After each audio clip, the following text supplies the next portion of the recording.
சமையல் எரிவாயு விலையை உயர்த்திய மத்திய பாஜக அரசை கண்டித்தும் விலை உயர்வை உடனடியாக திரும்பப் பெற வலியுறுத்தியும் உத்திரமேரூர் திமுக ஒன்றிய கழகத்தின் சார்பில் கேஸ் சிலிண்டருக்கு மாலை அணிவித்து கண்டன ஆர்ப்பாட்டத்தில் ஈடுபட்டனர். ஈரான் மீது அமெரிக்கா இஸ்ரேல் போர் தொடுத்து வரும் நிலையில் உலகளாவிய எரிபொருள் தட்டுப்பாடு ஏற்பட்டுள்ளது. இதன் காரணமாக இந்தியாவில் எரிவாயு விலை உயர்த்தப்பட்டுள்ளது.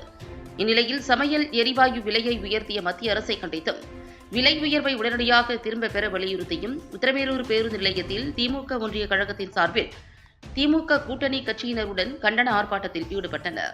தொகுதி சட்டமன்ற உறுப்பினர் சுந்தர் தலைமையில் நடைபெற்ற இந்த ஆர்ப்பாட்டத்தில் எரிவாயு விலை உயர்வை உடனடியாக திரும்பப் பெற வலியுறுத்தியும் கட்டுப்பாடு இல்லாமல் கேஸ் விநியோகம் செய்ய வலியுறுத்தியும் மத்திய அரசுக்கு எதிர்ப்பு தெரிவித்து கண்டன கோஷங்கள் முழங்கிட ஆர்ப்பாட்டத்தில் ஈடுபட்டனர்.